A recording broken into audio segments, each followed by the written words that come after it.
Ahora sí, van a disculpar. Bueno, creo que ya hemos visto los aspectos más importantes del libro de Isaías. Hemos hecho también el día sábado una conclusión completa de todo el libro, ¿no? Ese era el contexto en el que estaba viviendo el profeta Isaías, estaban pasando tal vez el pueblo de Israel a consecuencia del pecado, ¿no? Recordemos que Dios les había dado oportunidades, les había enviado advertencias, les había manifestado su sentir una y otra vez para que ellos puedan arrepentirse. De todas maneras, ellos nunca lo hicieron, ¿no? No pudieron volver o confiar en el Señor plenamente. Vemos ahí en estos capítulos también que ahorita acabamos de ver, vemos que los reyes no confiaban en Dios, querían reyes, eran reyes corruptos, eran reyes que buscaban su beneficio y no querían, ¿no? Un rey, el rey de reyes y señor de señores. Entonces, todo eso estaba pasando el pueblo de Israel juntamente con el profeta Isaías, que había estado advirtiendo, ¿no? Al pueblo y enviando estos mensajes de obediencia, de restauración, para que el pueblo de Israel pueda volver a los caminos del Señor. Muy bien, entramos con el profeta Jeremías, ya nos adentramos con el mensaje, la vida de este profeta, un profeta cuya voz tal vez resonó en el reino de Judá durante uno de sus periodos más turbulentos, y hemos visto el contexto, qué estaba pasando el pueblo de Israel. No era diferente, ¿no? Aunque habían pasado ya varios años después del profeta Isaías, casi aproximadamente 60 años, ¿no? Que había pasado después de que Isaías estuvo profetizando. Ya vemos aquí a un Jeremías eh, diciendo o enviando un mensaje de restauración en otros reinados, ¿no? Ya el tiempo del ministerio del profeta Isaías había prácticamente concluido, habían pasado los años, pero aún así el pueblo seguía en todo este tiempo de que no quería arrepentirse, ¿no? Miren ustedes, después de tantos años que el profeta Isaías les había advertido, les había llamado al arrepentimiento, había hecho también, bueno, Isaías era uno de los profetas que también enseñó de una manera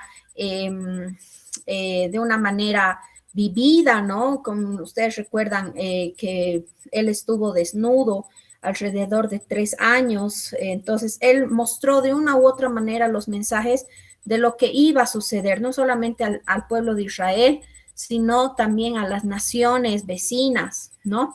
Entonces, después de todo eso, después que ya hemos visto todo lo que estaba sucediendo, el pueblo no había mejorado para nada, más bien seguía en ese declive espiritual, moral, vamos a decirlo así, civil, ¿no?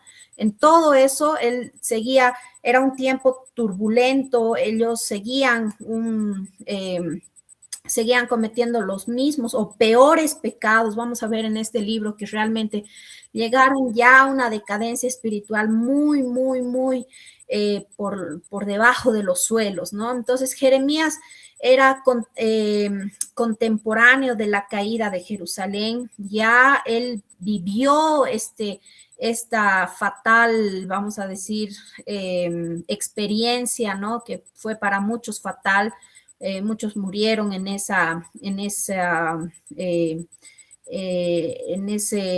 tiempo de la caída de Jerusalén, la destrucción del templo, ¿no? Lo vamos a analizar un poquito más adelante, cuando Nabucodonosor los llevó cautivos. Al pueblo de Israel. Entonces, él experimentó en carne propia las consecuencias de la desobediencia a Dios, ¿no? Entonces, muchos lo llaman el profeta llorón, como aquí el título lo dice, el profeta llorón, pero yo pienso que es más un profeta que realmente exteriorizó muchísimo sus sentimientos. Y cómo no ver a su pueblo que no quería arrepentirse, ya, bueno, ya la sentencia de Dios ya estaba, ¿no? Ya no había vuelta atrás, el juicio de Dios iba a ser inminente. Entonces, él exteriorizó mucho sus sentimientos, de ver al pueblo en esa situación, de ver lo que iba a pasar, porque Dios le mostró, ¿no? Le hablaba a él y él ha debido ser muy difícil tener que tal vez decir a su familia, a sus parientes, a sus paisanos, ¿no? Decir todo lo que iba a suceder. Fue un tiempo muy difícil en el que este profeta vivió, ¿no? Eh, su nombre, Jeremías, significa a quien Jehová ha designado. Ese es el nombre que, bueno, su nombre simboliza a quien Jehová ha designado, ¿no?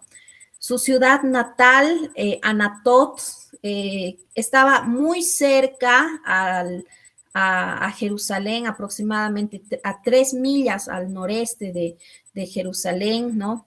Su fecha de ministerio, aproximadamente del 626 al 586 antes de Cristo. Y el lugar de su ministerio, el reino del sur o Judá. Recordemos también que el profeta Isaías fue también un profeta para el reino de Judá, ¿no? El reino del sur, Judá. Entonces, esa también, si no me equivoco, era una pregunta de examen, ¿no? Entonces, Jeremías también estuvo enfocado más que todo. Sí, estoy grabando, por eso he tenido algunos problemitas, ¿no? Pero porque en una pantalla tengo que presentar y en la otra tengo que grabar. Pero ya estamos grabando. Entonces, su ministerio fue enfocado al reino del sur, ¿no? La división del libro, podemos detallarlo de esta manera, división del libro. Primero vemos los capítulos del 1 al 25, vemos las profecías concernientes a Judá, todo con respecto a lo que el pueblo estaba viviendo, todo lo que iban a pasar, todo lo que iban a vivir a consecuencia de sus pecados, ¿no? En la segunda parte podemos encontrar la vida personal del profeta en los capítulos del 26 al 45. Como les decía, este es un libro en el cual el profeta habla de lo que él estaba sintiendo, ¿no? Él prácticamente entra en una depresión por todo lo que estaba pasando, lo que estaba viviendo, lo que estaba enfrentando, ¿no? Entonces, es un libro en el cual se notan los sentimientos a flor de piel, se nota todo lo que él estaba sufriendo, estaba tal vez sintiendo en ese tiempo a causa de lo que el pueblo de Israel estaba pasando, ¿no? La tercera parte son profecías concernientes a las naciones extranjeras, ¿no? Los capítulos del 46 al 51 podemos encontrar muy relacionado a las profecías que también había enviado el profeta Isaías, ¿no? Las naciones extranjeras. Se estaban repitiendo todas las sentencias, todo lo que Dios les había mandado, estos juicios, no solamente a Israel, sino a las naciones extranjeras, que habían provocado en realidad el descenso, el decaimiento de la nación de Israel, porque ellos habían influenciado tanto, ¿no? Que llegaron a este punto en el cual el pueblo de Israel ya estaba contaminado totalmente con sus costumbres, con sus pecados, ¿no? Entonces ellos eran culpables también, ¿no? De poder influenciar al pueblo de Israel y, bueno, llevarlos, ¿no? A todo esto que se estaba ya viviendo. Y por último, también un apéndice histórico en el capítulo 52, ¿no? Que podemos ver ahí ya prácticamente una pincelada de todo lo que ellos estaban viviendo y pasando. Los versículos claves para poder memorizar, versículos que tal vez ustedes lo han escuchado en muchas prédicas, enseñanzas, o tal vez ustedes lo han leído reiteradas ocasiones. Versículos claves en realidad de este libro, y obviamente que hay muchos más, ¿no? Pero vamos a seleccionar tal vez estos versículos que por favor lo podemos leer. Jeremías 6, 16, 10, 23, 7, 7, al 9, 7, 7 y 9, 29, 13 y 33, 3.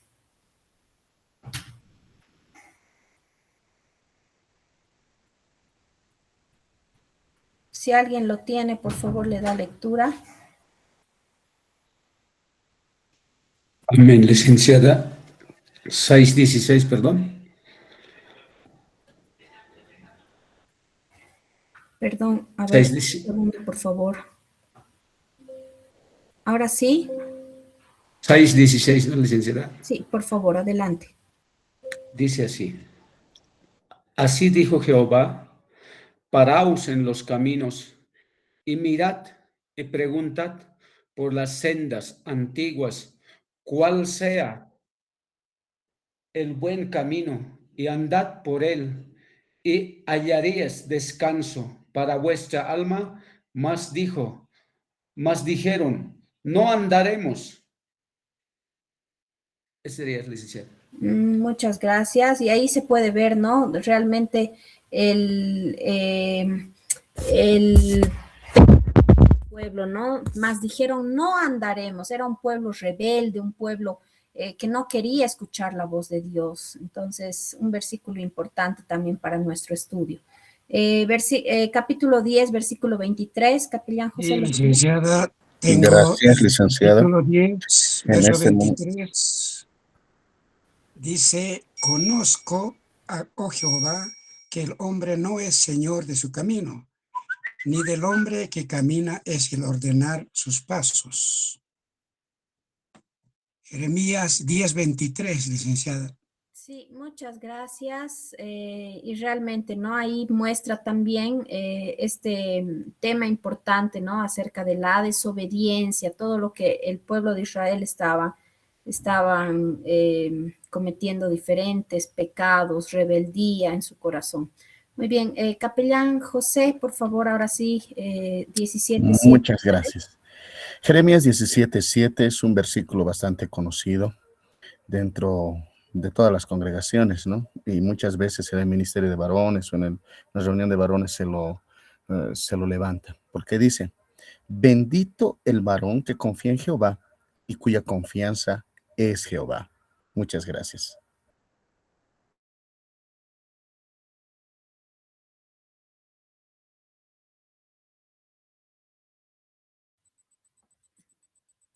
Muy bien, muchas gracias.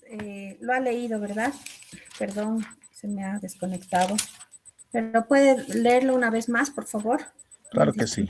Jeremías 17:7 dice, bendito el varón que confía en Jehová y cuya confianza es Jehová. Muy bien, muchas gracias.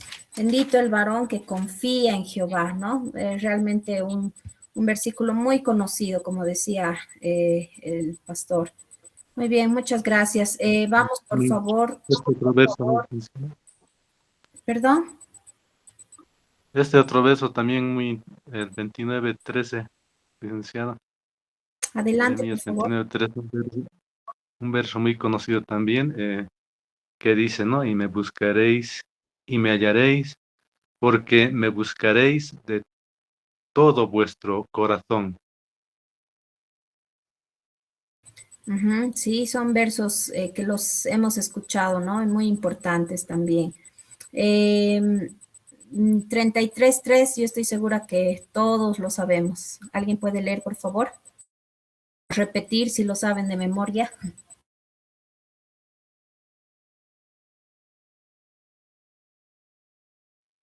Clama a mí.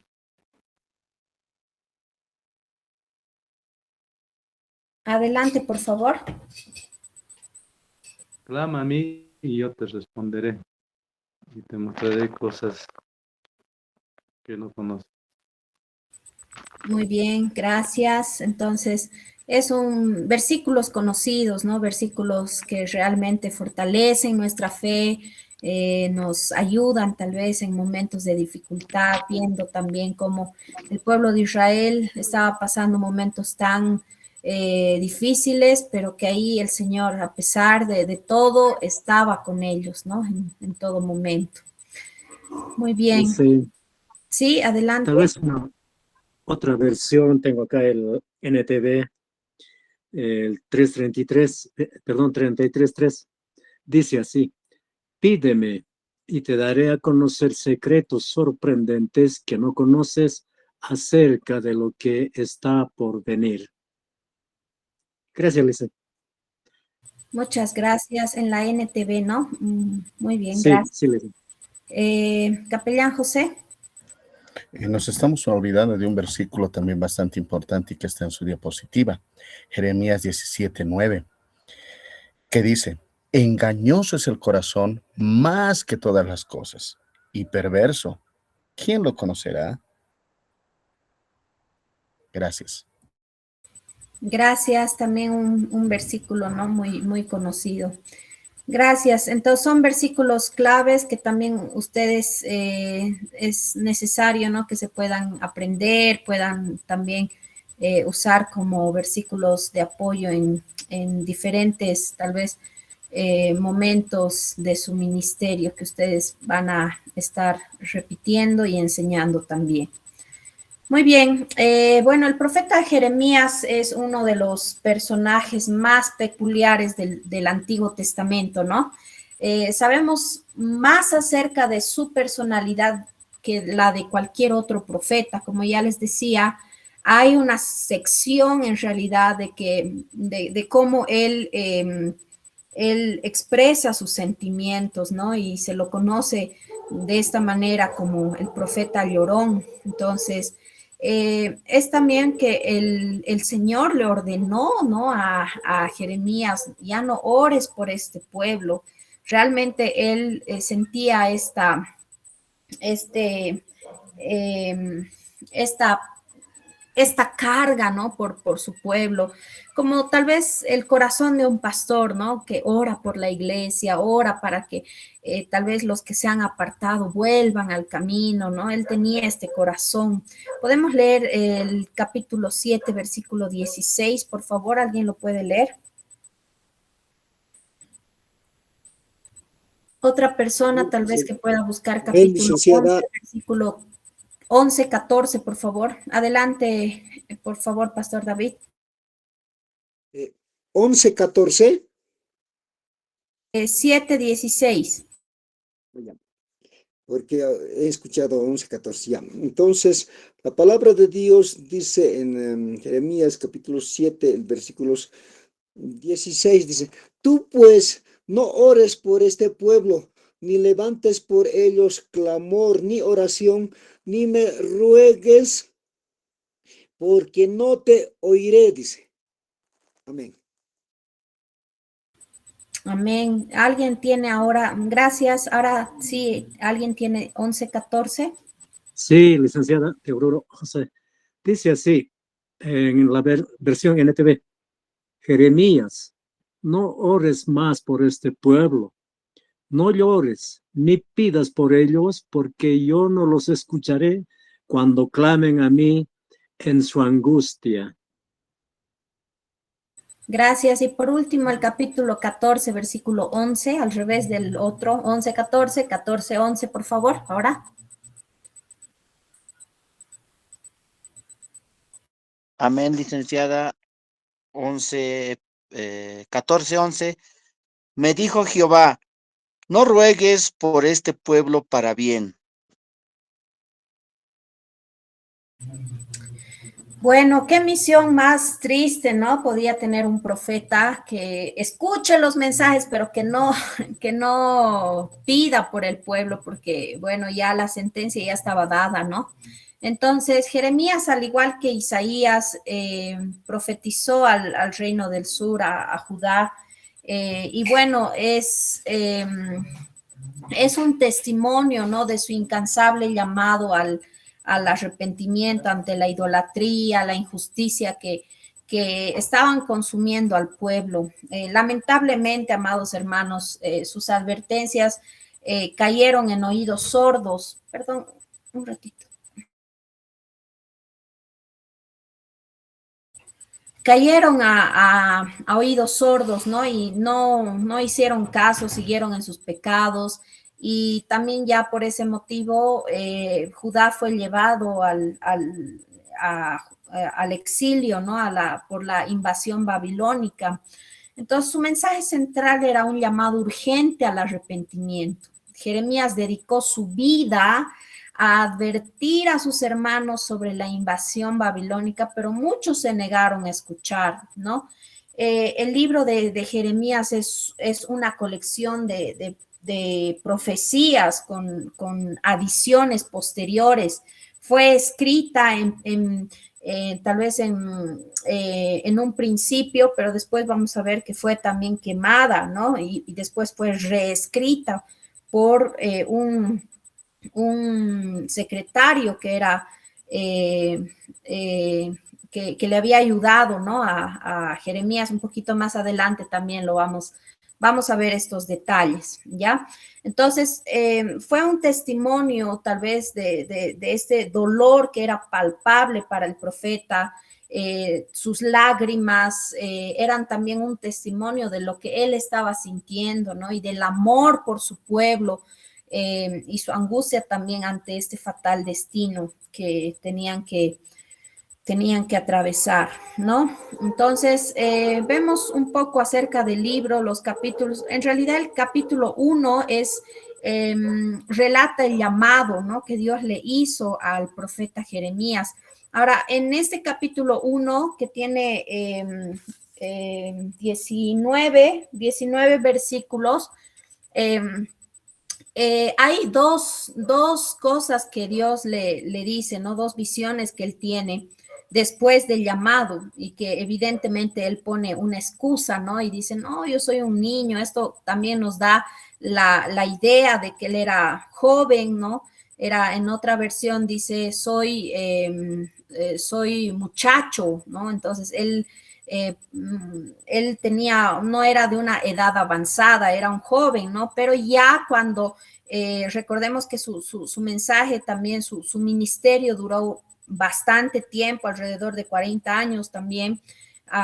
Entonces, ya cuando él vivió toda esta invasión babilónica, fueron llevados cautivos, entonces él ya tenía una edad madura, ¿no? Pero al inicio de su ministerio, él era bastante joven, ¿no? Entonces, Dios le da ese respaldo también, así como igual al profeta Isaías le dio, ¿no? Porque igual a un principio Isaías dijo, no, Señor, ¿cómo yo voy a hablar si soy pecador, soy inmundo? Entonces Dios le toca con esas brasas en su boca y le dice, vas a hablar mi palabra. De igual manera Jeremías, ¿no? Le alienta y le dice, antes que te formase en el vientre te conocí, y antes que nacieras te santifiqué, ¿no? Entonces ya lo había santificado para que él también pueda anunciar este mensaje al pueblo en un tiempo tan oscuro, ¿no?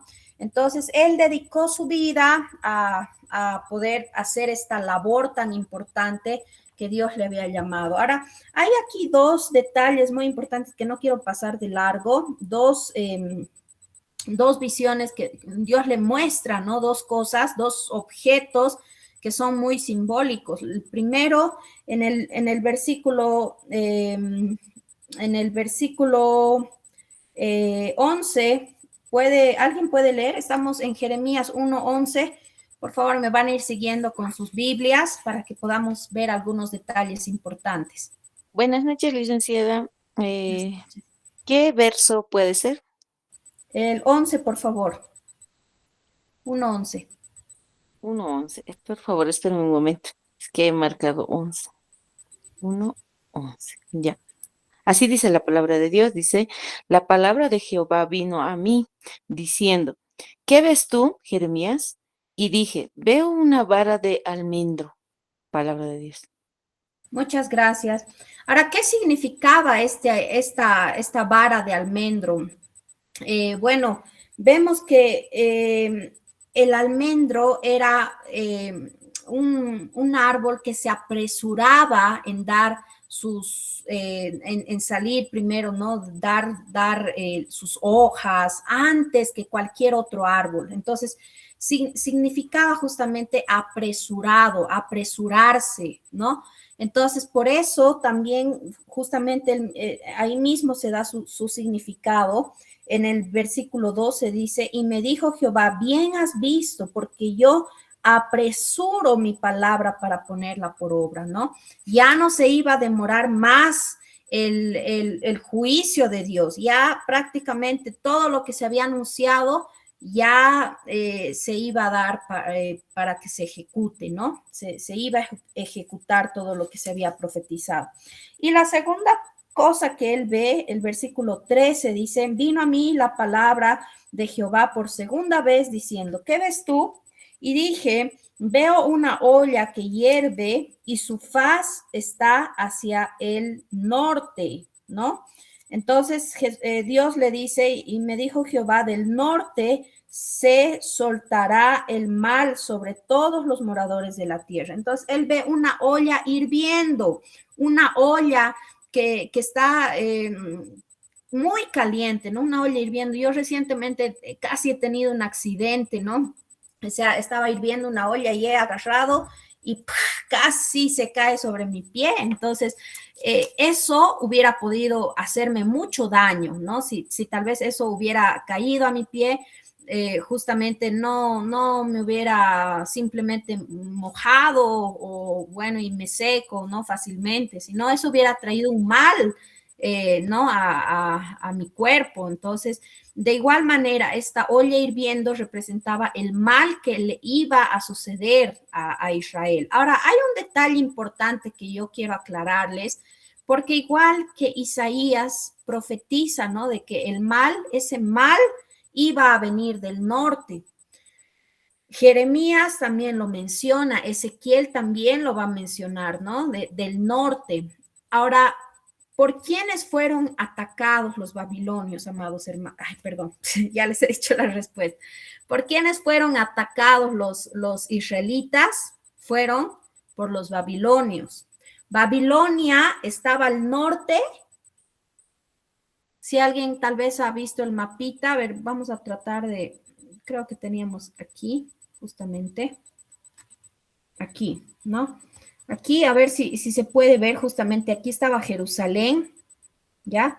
Y Babilonia, no se logra ver muy bien, pero Babilonia no estaba al norte estaba Siria, ¿no? Y más arriba también estaba el Líbano, ¿no? Que ahora es el Líbano, todos esos lugares. Pero Babilonia justamente estaba a esta parte, al noreste, ¿no? Esta parte. Y de aquí ellos tenían que venir hacia Jerusalén. Pero ¿por qué dice las profecías que iban a venir del norte y no del lugar que en realidad tenían que entrar los babilonios? Según la historia también, que ya después obviamente fue corroborada, ¿no?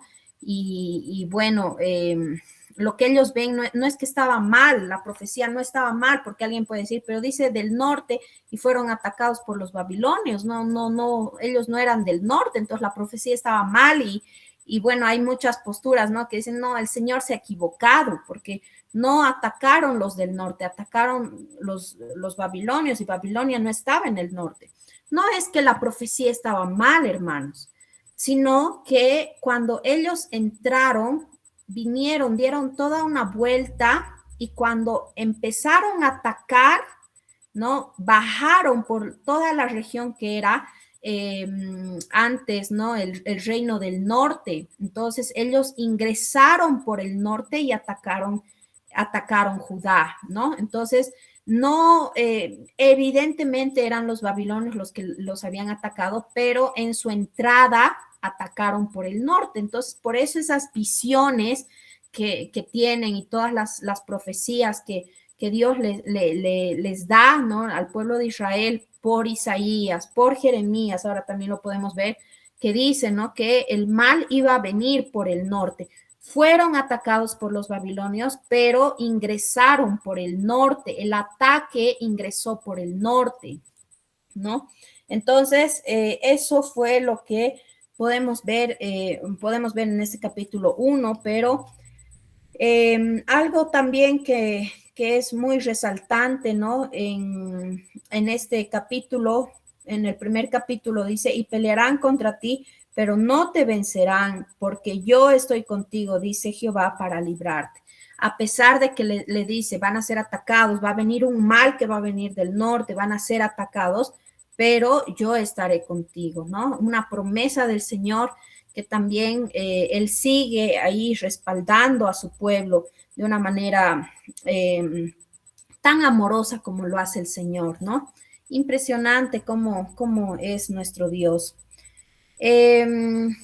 Bueno, en los capítulos del 2 al 6 es un llamado, ¿no? Un llamado y una denuncia al pueblo. Todos estos capítulos ya nos sumergen a la cruda realidad de Judá, ¿no? Lo que ellos estaban pasando, estaban viviendo, estaban haciendo. Era una nación que había traicionado a su Dios, una nación que había dado la espalda a Dios a pesar de sus muchos favores que Dios les había dado al pueblo, pero ellos habían dado la espalda al Señor, ¿no? Entonces Jeremías, con palabras apasionadas, con palabras tal vez que podrían hacer sensibilizar el corazón de quien sea, pero él denuncia la fidelidad, la fidelidad de Dios frente a la infidelidad del pueblo, ¿no?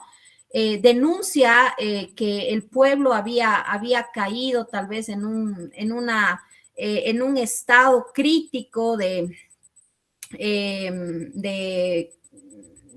tanta idolatría, ¿no? Que se habían apartado de Dios. Él advierte sobre esa tormenta, ¿no?, que se avecina, esa olla hirviendo que iba a hacer daño. Entonces, estos capítulos muestran, ¿no?, de toda la cruda realidad que estaba viviendo. Si ustedes se fijan en el capítulo 2, el título inicia, ¿no?, Jehová y la apostasía de Israel. Él castigará al pueblo de Israel por todo lo que habían estado haciendo, ¿no? Entonces Jehová exhorta a Israel y a Judá al arrepentimiento, les llama, ¿no? Para que ellos puedan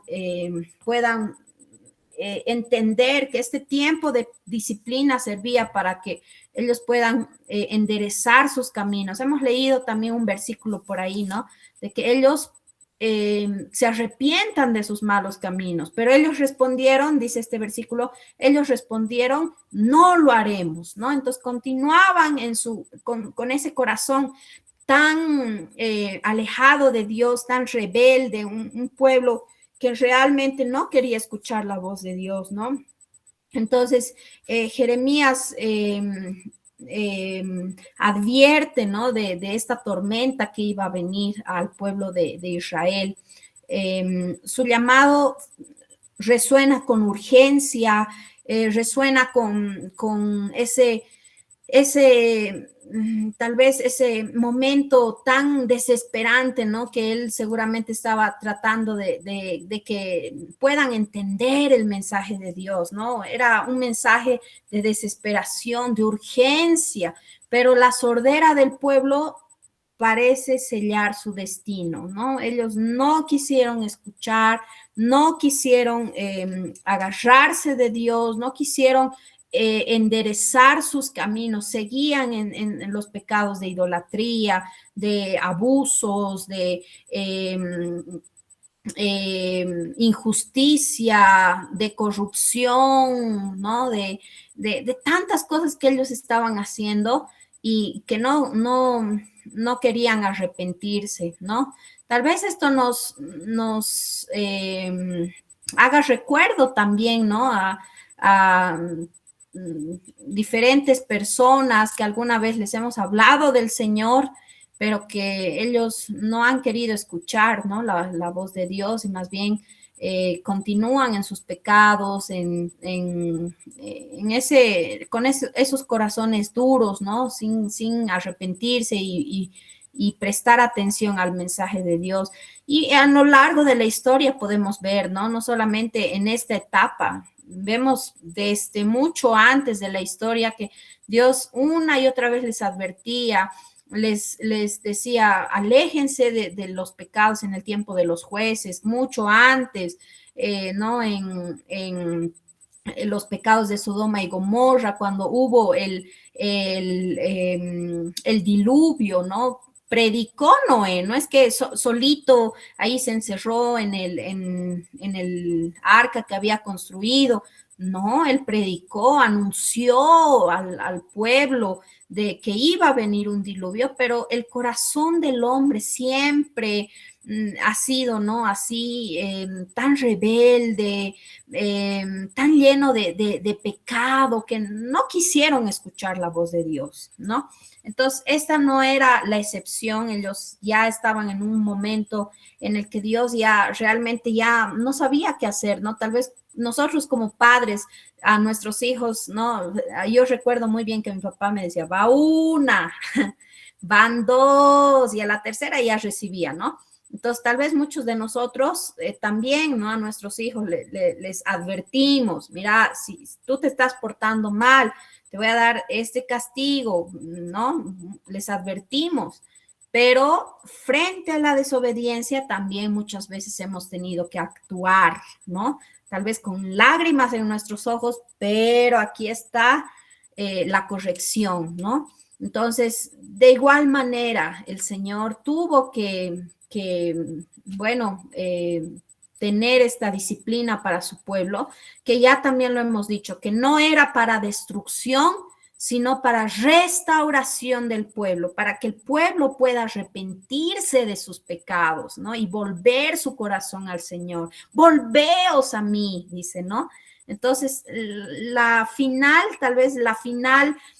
final propósito de Dios era justamente que su pueblo pueda volver a ese amor, pueda volver a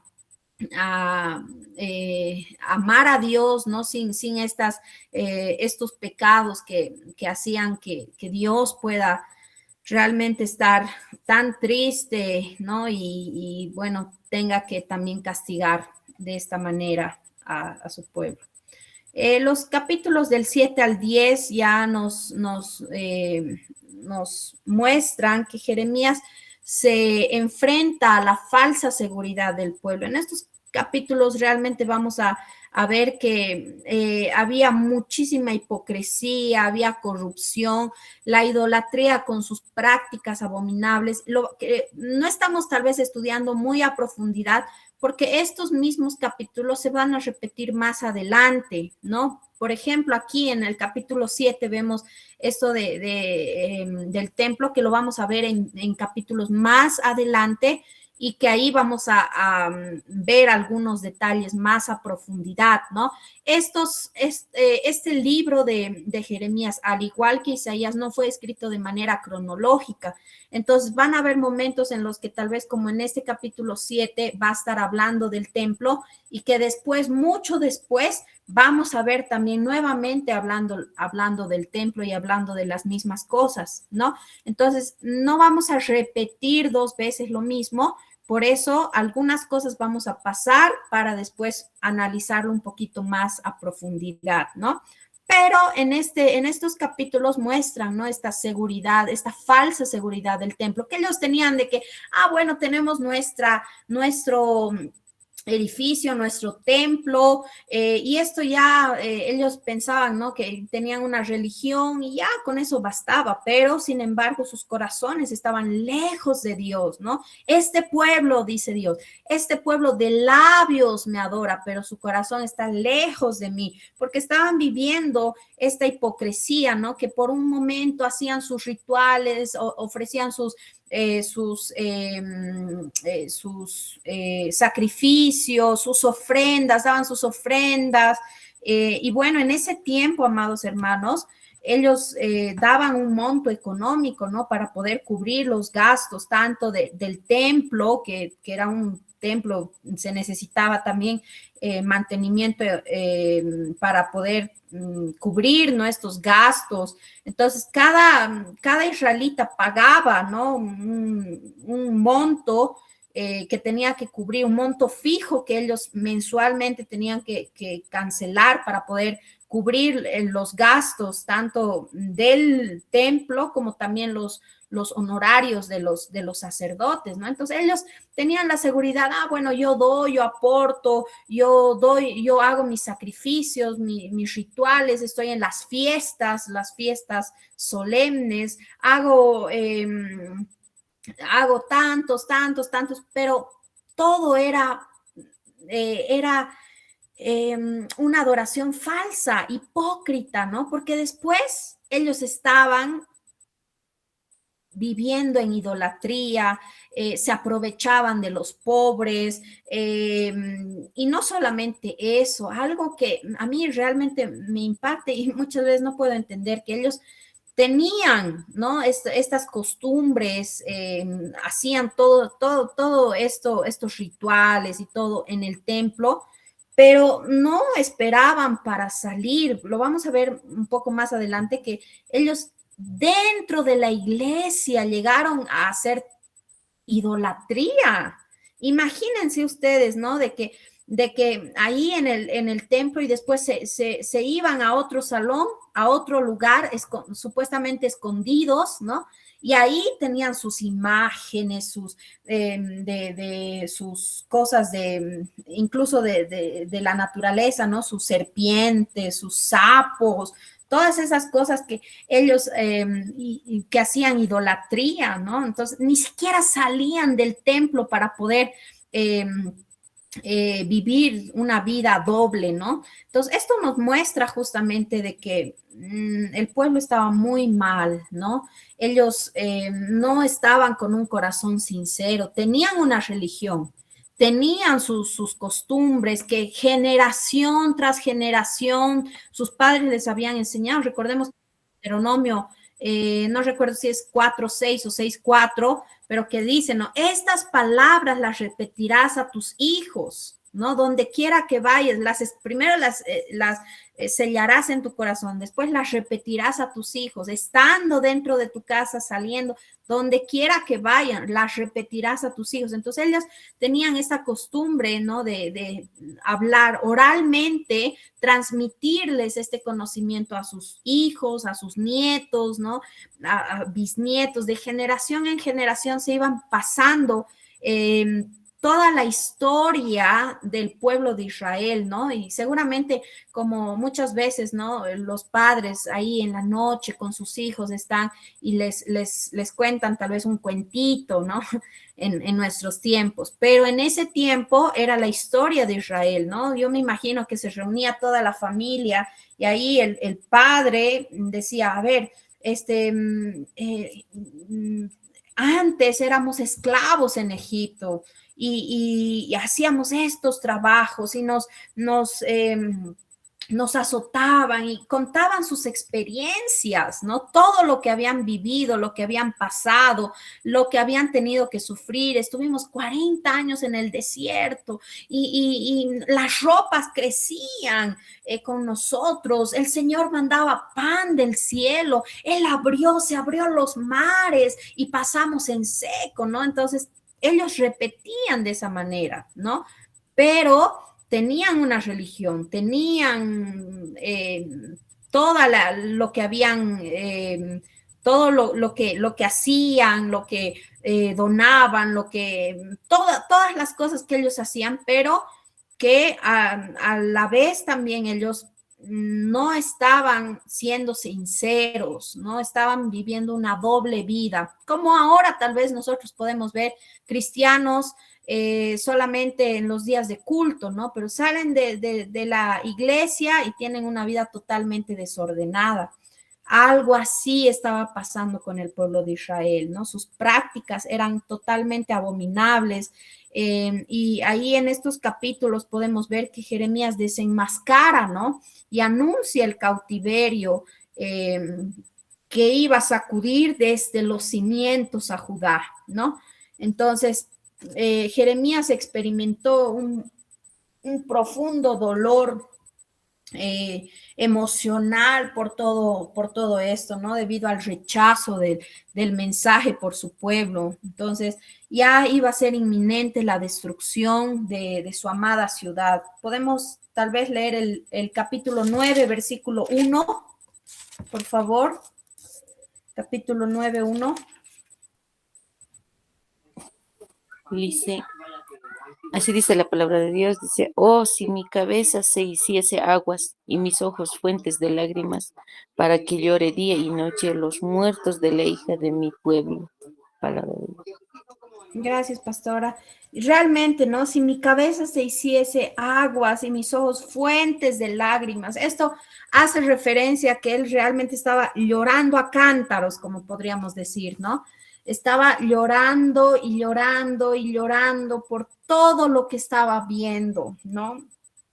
Para que llore día y noche los muertos de la hija de mi pueblo, ¿no? Entonces, realmente todo lo que estaba viviendo le estaba afectando mucho, ¿no? Tal vez él estaba enfrentando un terrible momento en el cual podríamos nosotros ahora llamar, ¿no? Este momento de, bueno, una depresión, ¿no? Profunda que él estaba sintiendo y bueno, con la vida que él tuvo que llevar, que vamos a estudiarlo más adelante, vamos a dar la razón, ¿no? Hermano Juan Carlos. Muchas gracias, licenciada. Permítame un comentario.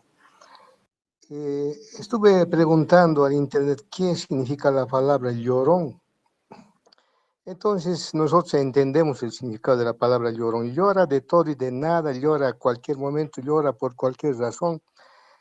Y cada vez que se menciona al profeta Jeremías como el profeta llorón, sinceramente yo me indigno. Y no estoy contradiciendo la opinión de las otras personas, no lo que pensarán. Pero yo digo, ¿cómo decirle llorón a un profeta? Cuando ese término llorón no es algo bueno, en nuestro medio no es algo bueno. Sin embargo, cuando usted nos hace leer estos versículos tan profundos, y cuando leemos el libro de Lamentaciones, mis hermanos y hermanas, al ver lo que había ocurrido con el pueblo de Dios, lo que hicieron, Lamentaciones describe cada cosa que hicieron los enemigos del Señor con el pueblo. Y Jeremías había sido llamado prácticamente en su adolescencia para ser profeta del Señor. ¿Con qué amor habrá amonestado al pueblo de Dios? Y no quisieron. Claro que quería que sus ojos se vuelvan ríos para llorar. Claro que a nosotros no nos va a pasar eso, nunca vamos a ser llamados llorones porque nosotros no nos afecta lo que le pasa al pueblo de Dios en esa profundidad. Tampoco tenemos los mismos intereses que tenía el profeta por las cosas de Jehová, por el pueblo de Dios. Entonces creo que el respeto debía ser al profeta, porque ese término no creo que sea adecuado. Puedo estar, digamos, en contra de las opiniones de los demás, pero también el texto bíblico me muestra que realmente había visto Jeremías lo que nunca van a ver nuestros ojos seguramente. Por eso es que no sabía qué hacer, se derrumbaba. Y aún así el Señor le pide que sea fuerte, porque le dice en una parte, si tú te has cansado con los que estás corriendo de a pie, ¿qué será cuando tengas que correr con los que van en caballo? Y le dijo, si tú así en tierra tranquila estás tan mal, ¿qué será cuando tengas que cruzar la espesura del Jordán? Gracias, licenciada. Muchas gracias por ese comentario. Y bueno, como les decía hace un momento también, ¿no? Él realmente vamos a darle la razón justamente en los siguientes capítulos que vamos a ver, por todo lo que él estaba pasando, estaba sintiendo, él exterioriza sus sentimientos, ¿no? Y cómo no, amados hermanos, estar tal vez tan sensible, ¿no? Ante todo lo que él estaba viendo. Tal vez no creo que, bueno, obviamente nosotros ahora vemos, ¿no? No sé cuántos de ustedes son pastores, pero cuando ven que tal vez una persona vuelve atrás, se aleja del camino del Señor, realmente duele el corazón, ¿no? Si nosotros podemos tal vez sentir este dolor y empezamos a orar por esta persona, pero imagínense todo lo que estaba viviendo, tal vez no es nada lo que sentimos a lo que Jeremías con sus ojos lo estaba viendo.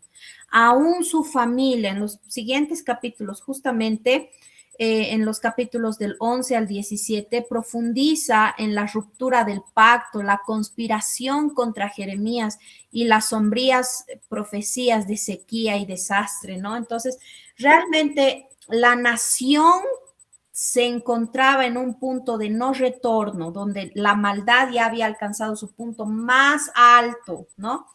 Vamos a escuchar al pastor Genaro. Gracias, licenciada. Un comentario pequeño, licenciada y compañeros, con relación a esta parte, a lo que decía el compañero antes. ¿Por qué lloró? O es tal vez algo equivocado, pero no, yo creo que él está reflejando. Para mí, Jeremías está reflejando el carácter de Dios, ¿no? Porque Dios en cierto modo está viendo que el pueblo ya ha llegado al colmo, que no hay otra cosa que ya viene el castigo. Pero a Dios no le gusta castigar a su pueblo. Él no lo haría por nada, ¿no? Él seguramente tendría que hacer el castigo con mucho dolor, hasta tal vez con llanto. Ese mismo lo vemos cuando Jesús estaba entrando a Jerusalén y cuando ve a Jerusalén empezó a llorar. Pero no estaba llorando por cobardía, no estaba llorando por tal vez por un sentimiento negativo, sino estaba llorando porque, a la verdad, cuando llega al colmo, ya viene el castigo y el castigo realmente no es nada bueno. Y a Dios le duele castigar a su pueblo. A Dios le duele castigar a una persona, tal vez a través de las advertencias, todo esto tiene que llegar a eso. Eso lo entiendo, licenciada. Muchas gracias.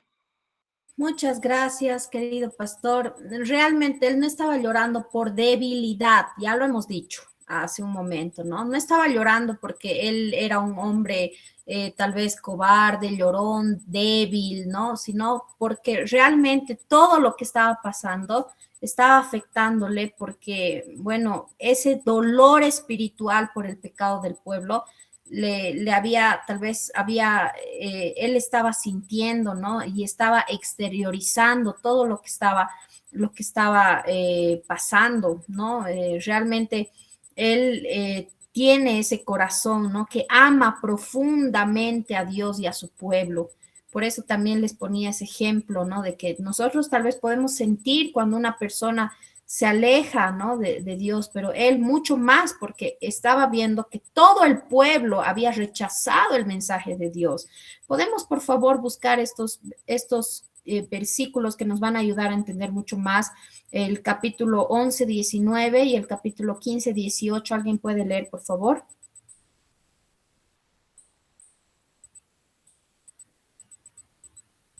11, 19, licenciada. Sí, Perdón, 17. 11, 19, sí, sí. Ven, la palabra de Dios dice así: y yo era como cordero inocente que llevan a degollar, pues no entendía que maquinaban designios contra mí, diciendo: destruyamos el árbol con su fruto y contémosle de la tierra de los vivientes, para que no haya más memoria de su nombre. Eso dice. Muchas gracias. Entonces, bueno, se había armado un complot como contra Jeremías, ¿no? Como dice ahí el título que empieza en el versículo 18, complot contra Jeremías. Y bueno, había sucedido de que querían matarlo, ¿no? Y yo era como cordero inocente, dice que, bueno, él no había cometido ningún pecado contra el pueblo, no les quería hacer daño. Lo único que él más bien quería era que el pueblo pueda llegar a ese arrepentimiento, pero sus mensajes fueron impopulares, ¿no? Sus mensajes fueron, no quisieron ser escuchados. Entonces, sus mismos paisanos, sus mismos co-ciudadanos, incluida su propia familia, se volvieron en contra de él, ¿no? Y dijeron, lo vamos a matar, vamos a hacer desaparecer. Entonces, él se sintió, evidentemente, se sintió aislado, se sintió abandonado. Miren ustedes, estando allí en un momento tan crítico, ¿no? Él sabía que su pueblo iba a ser totalmente destruido, iban a ser llevados cautivos a Babilonia, el pueblo no quería arrepentirse, no solo eso, sino que querían matarlo a él nomás por decir los mensajes de Dios. Entonces, fue una vida que realmente estaba marcada por tanto mal, tantas cosas que él estaba viendo, evidentemente, ¿no? Se sentía tal vez en ese punto de que su corazón estaba tal vez destruido, ¿no? Jeremías 15:18, podemos ver.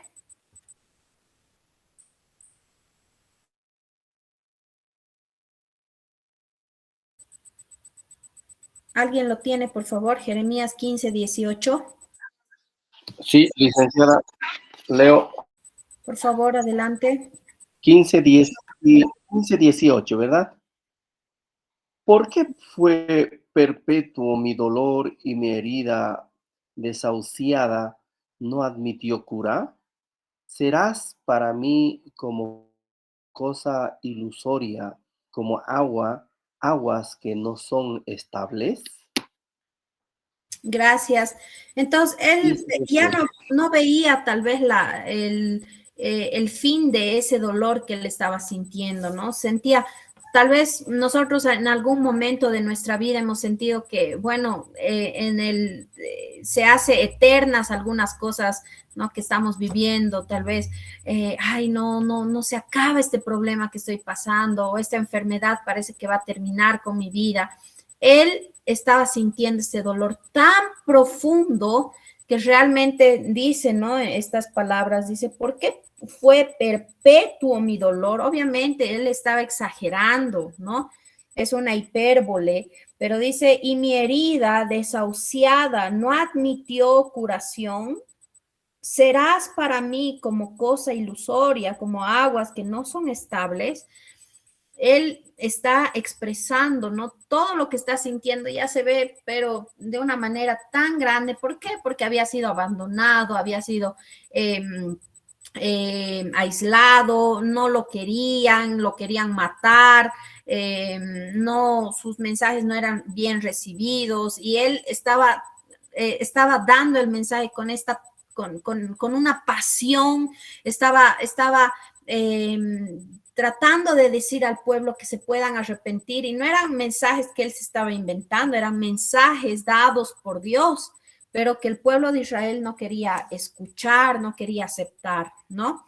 Entonces, realmente él estaba sintiendo este profundo dolor, ¿no? Y bueno, por eso vemos también, como les decía al principio, vemos mucho acerca de su personalidad, un hombre sensible, un hombre que realmente amaba a Dios y amaba al pueblo, ¿no? Hermano Juan Carlos. Sí, licenciada. Estamos viendo el sufrimiento de Jeremías en su persona, ¿no? Y nosotros vamos a tener esa experiencia probablemente. En San Mateo capítulo 10, versículo 21 y 22 dice, el hermano entregará a la muerte al hermano y el padre al hijo, y los hijos se levantarán contra los padres y los harán morir, y serán aborrecidos de todos por causa de mi nombre, mas el que persevera hasta el fin, este será salvo. Es decir, todo aquel que quiere vivir, dice Pablo, piadosamente en Cristo Jesús, padece persecución.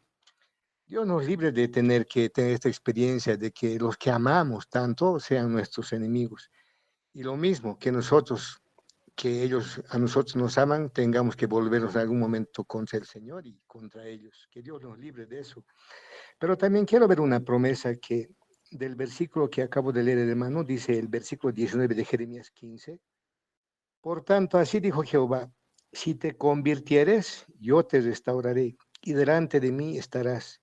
Y si entre sacares lo precioso de lo vil, serás como mi boca.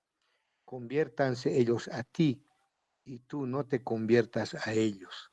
Entonces dice el Señor, el siervo no es mayor que su Señor. Entonces acá dice Jesús, si han escuchado mi palabra, también van a escuchar la vuestra. ¿Quiénes de nosotros no hemos pasado situaciones cuando nos hemos convertido, que hemos sido perseguidos? Y ahora cuando queremos consagrarnos también puede ser que nos pase lo mismo.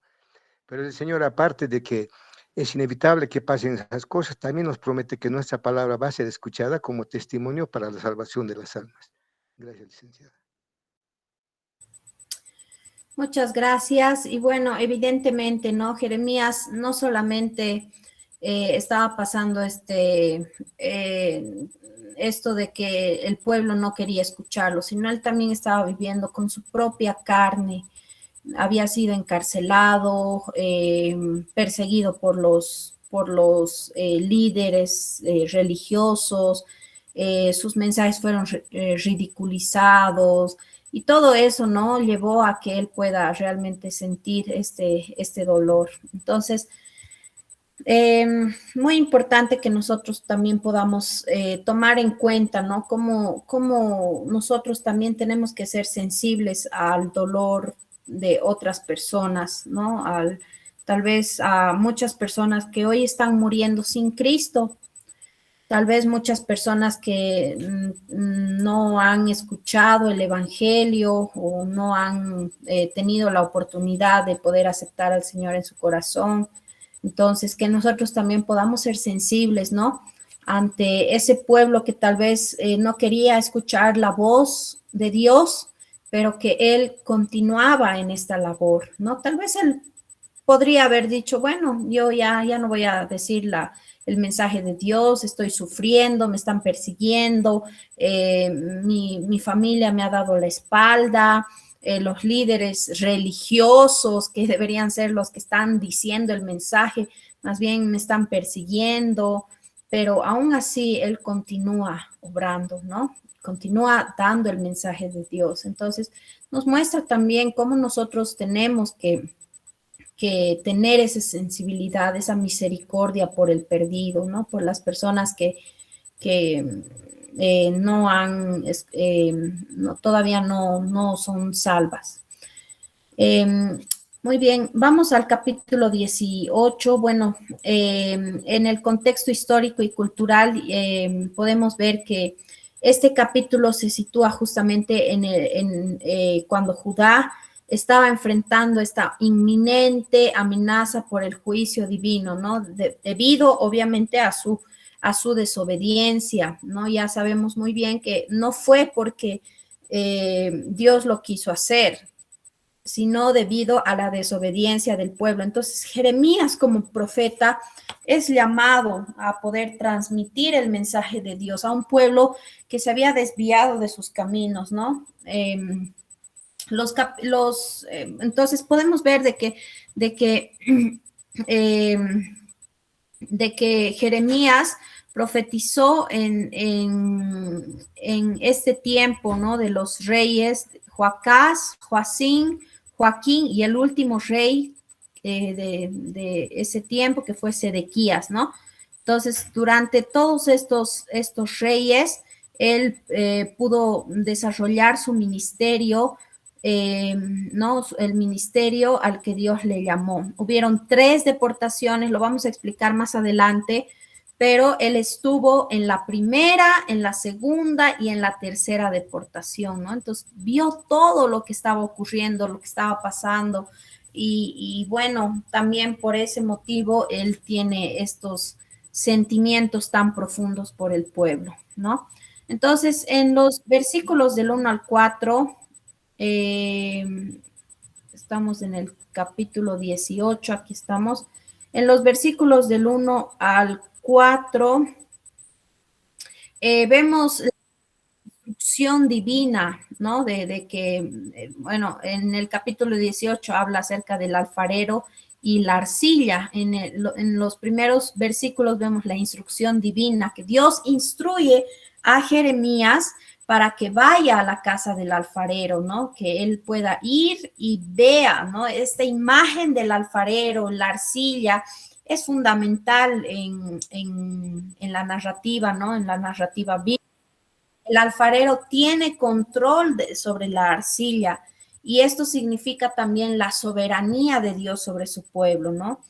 Él quería moldearles, evidentemente. Como ya lo decíamos, él quería la restauración del pueblo. Entonces, la palabra hebrea para alfarero es justamente yotzer, ¿no? Que significa es que una persona que justamente que moldea, ¿no? Todo esto. Entonces, esto nos da la idea de poder dar forma, de poder formar algo, ¿no? Entonces, vemos que el Señor quería moldear a su pueblo, ¿no? Quería que ellos puedan arrepentirse de todos sus pecados. En los versículos del 5 al 10, Dios, bueno, se ve la soberanía de Dios, ¿no? Donde ahí Dios explica que así como el alfarero puede moldear la arcilla, él también puede moldear a Israel, ¿no? Si su pueblo se arrepiente, viene al arrepentimiento,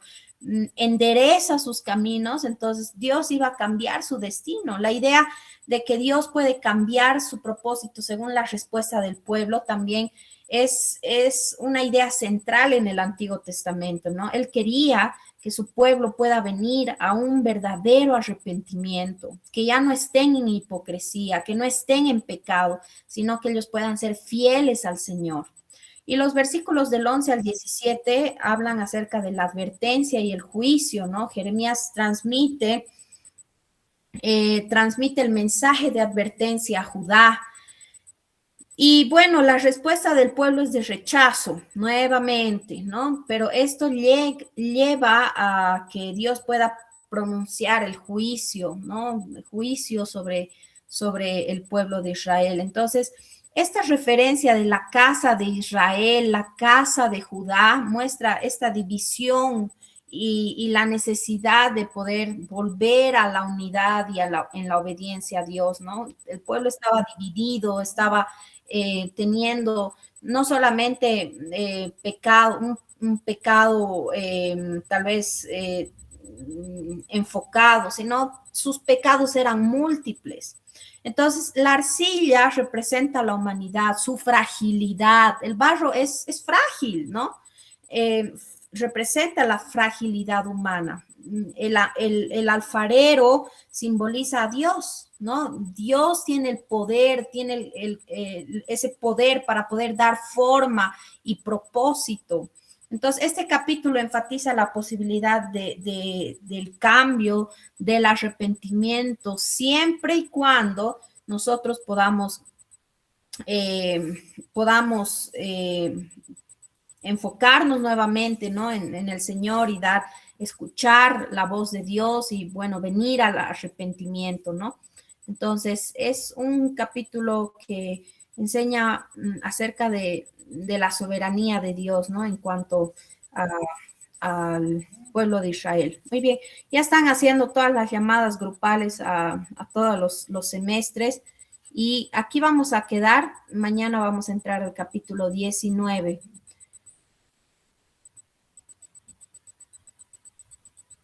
Muy bien, ahí terminamos. ¿Tienen alguna pregunta, algún aporte, amados hermanos? Si no, nos desconectamos e ingresamos a la cadena de oración.